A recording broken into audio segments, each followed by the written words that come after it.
Hey everyone, I wanted to share with you a time-limited opportunity that we have put together due to demand from our clients. If you are interested in building your firm and your personal brand for the long term, becoming a published author is probably the most effective way to do this. But most people don't have the time and energy to manage the entire publishing process, which involves all of the research, all of the trial and error, all of the dead ends, and all of the pain. So to help our clients because they asked for it, we launched a new program called Experts Published Author Program, intended to help our clients become published authors with a very small and a very limited time investment.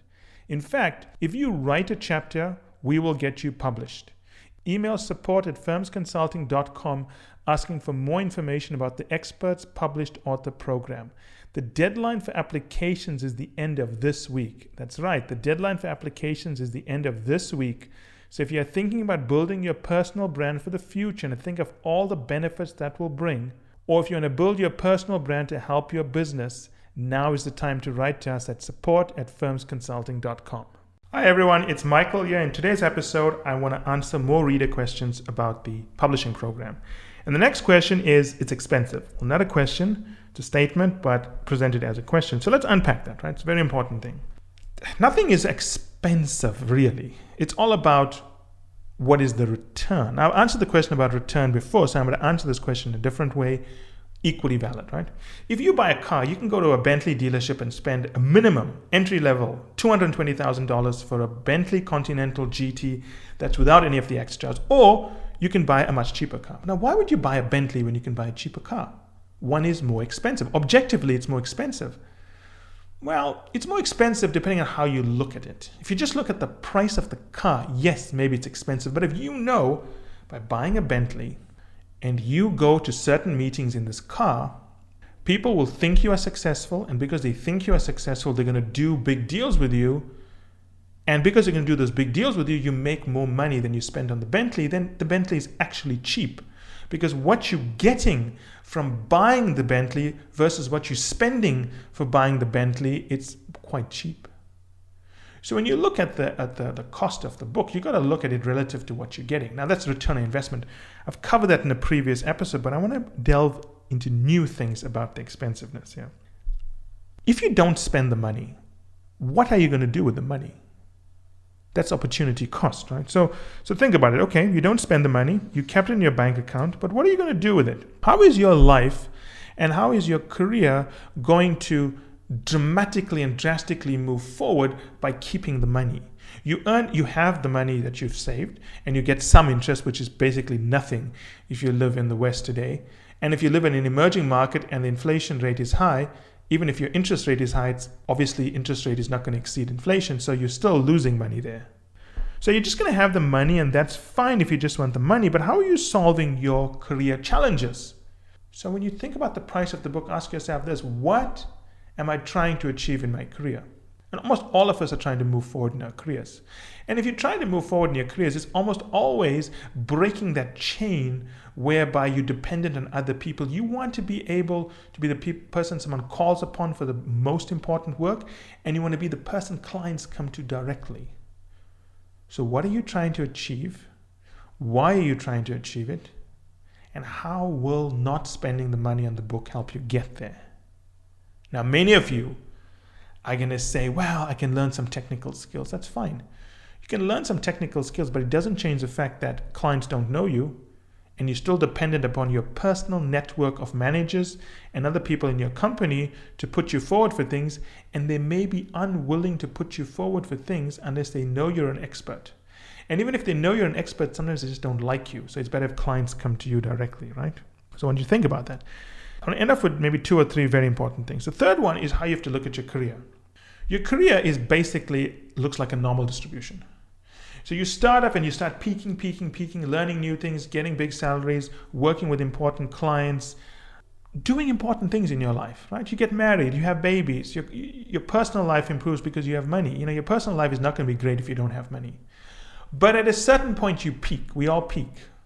Now some of us peak very early. Some of us actually peak in our 20s. That means that The amount we're going to earn in our 20s, we're never going to earn more than that. The career satisfaction we're going to get, we're never going to get more than what we had in our 20s. The opportunities we have are going to be their best in our 20s or 30s. You pick the era you're in. Some of you are there now. You're 35, you're peaking. Some of you are 45, you peaked. Now, this is the thing you've got to understand. If you're not moving up that curve, you are declining, right?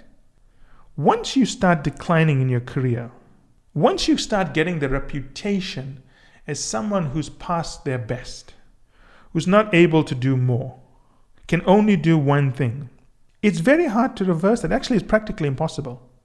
Unless you have specialized training like what we provide, it's impossible to move away and go back up that curve and go a little bit down, so now you're moving up again, right? So from left to right, you want to be on the left-hand side moving up the curve. Once you get past the peak and start going down, it's another place you want to be. The way you got to think about a book is that it helps you rejuvenate and kickstart your career when you're still going up the curve. Every time you get close to the peak, a book and publishing can move you a little bit further to the left, so you never get to that peak. It's about pulling you forward. And that's what you got to ask yourself, right? Yes, okay, you kept the money and you didn't do this, but then how are you moving your career forward? How are you preventing yourself from peaking? What is the other thing you're going to do that's going to give you the same or a bigger return for the same amount of effort and cost? There's effort and cost involved. You want to spend the money, but then it's the effort to do something with your expenditure. So yes, it's expensive, but have you looked at the total cost? Have you looked at the impact in your career? Have you looked at what's going to happen to your career if you don't do this? But I want to come to the other concept. Publishing is a new concept. For most people to think that they can publish a book or a chapter, they've never heard of this. They didn't think it was possible. Nobody's talking about this. So what happens when you try something new? I'll tell you what happens when you try something new, because I'll tell you about my own experience. The saga of Michael trying to lose weight, an epic saga which one day, children will learn ballads about it in high school and kindergarten, I'm sure. But when you start losing weight, because it's a new thing to you and you think it's going to be easy, you go for the simple thing. You look for something free. That's what people do. When something is new to them, they look for something free. And it doesn't work, then they'll pay a little bit more. Doesn't work, you're also putting junk in your body, because something that cheap is probably not good for you. Then you pay for something a little bit more expensive. And there's a cycle. You do something free, you pay a little bit more. You pay a little bit more. Then you decide this is not working, so I'm going to go for something more expensive. Maybe that's going to work. Then you get a trainer. Then you change your diet. Then you cut out alcohol. Now, eventually, maybe you will start losing weight.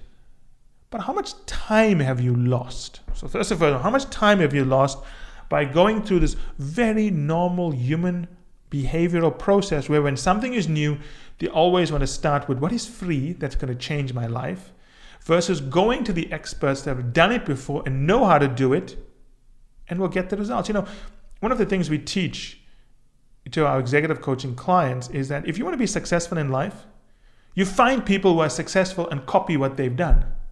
You don't do what they haven't done. If you want to be the world's greatest basketball player, you look at what LeBron James is doing and you copy him. And you modify it for your physiology, but you basically copy him. But what we do as humans is that if we know these are the experts and they know how to make it work, if something is new, if a concept is new to us, like publishing a book, we'll do it in our simple way. But here's the thing. The amount of time you wasted doing it in that simple way of slowly building up is priceless.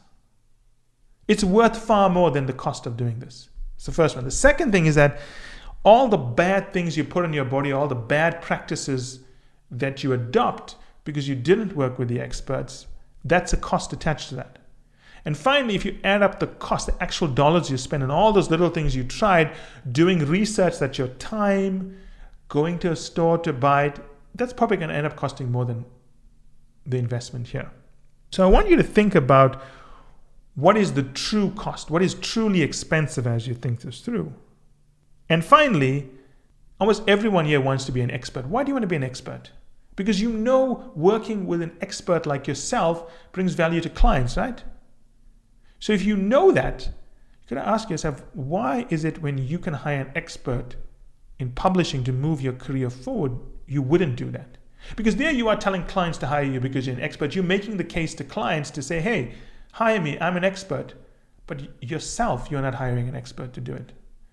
But you know the value. And what would you tell your clients? Of course, you tell them, just do it. The return will be there. It's very clear what the return is. It's very clear. So this is how I want you to think about this.